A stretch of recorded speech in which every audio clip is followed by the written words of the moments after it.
Hello, this is James, and this is the delightful Roxanne De Bastion, who's just performed here at Flashback Records in Islington. So, just going to do a nice quick little interview, Roxanne, if that's all right. Sure. So tell me, how did you get into music? How did I get into music? Yes. I mean, how did I get into music? It got into me. Is that too much of a cheesy answer? No, not absolutely. Did you have any particular influences at all? Yeah, I mean, I just fell in love with the Beatles when I was really little. So Okay.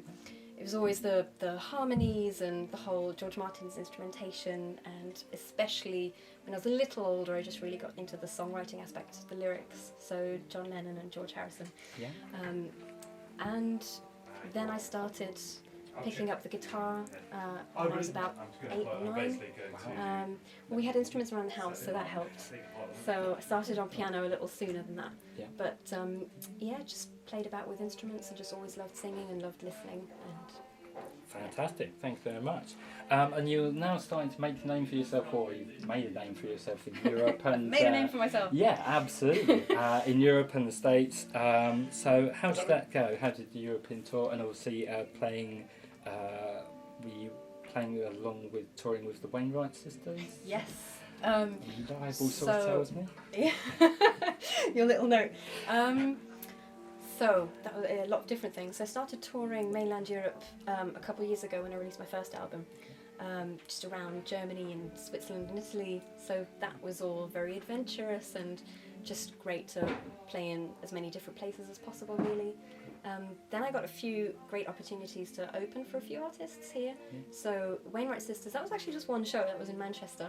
And that was brilliant. That was one of the first times where I opened the show for someone that I was a fan of. Oh, so it's like being all nervous backstage. Yeah, the nerves must have been going quite a bit then. Yeah, definitely. But it was so much fun though. Yeah.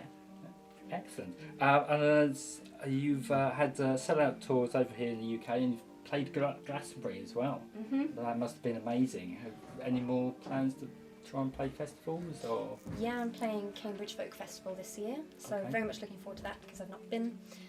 Glastonbury was fantastic. I played on the acoustic stage.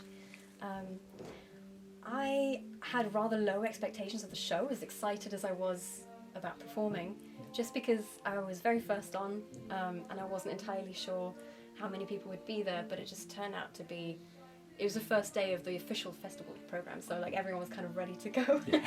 And it was amazing. It was a really great experience, and I hope to be back. Excellent, fantastic. We're looking forward to it. And talking of great experiences as well, and you've recently played at the Roundhouse as well. Yeah. Tell us a little bit about that. So that was just a couple weeks ago. Really, that was my album launch. So I got to play at the Roundhouse with a full band. The whole UK tour was with a full band, which was a first, so that was very exciting. Thanks to PRS for Music Foundation, they sponsored that tour. Wow. Should probably get that plug in. Absolutely. Yeah, the Roundhouse is such an iconic Camden venue, so it was just wonderful to play. Plus, I got to meet Debbie Harry, which was a bonus. Wow. Mhm. Absolutely. It was Blondie was playing on the same day. Yeah. I don't know why I'm pointing that way. That's The Blondie, same it's over day. there, Yeah, same she's just standing right there next to her. Yeah.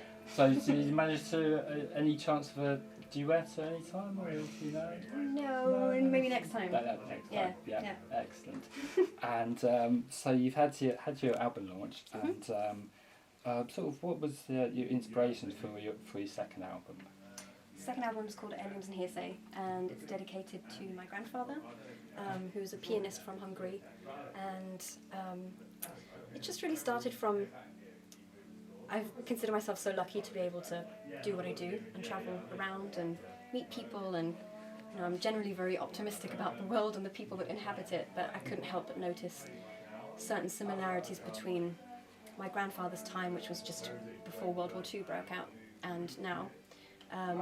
My granddad was a pianist from Hungary. Don't know if I've already said that or not because I've just finished the show. It's okay. I came up with the term. It's stage brain. Like, you know, when you just come off stage and then... Yeah, anyway.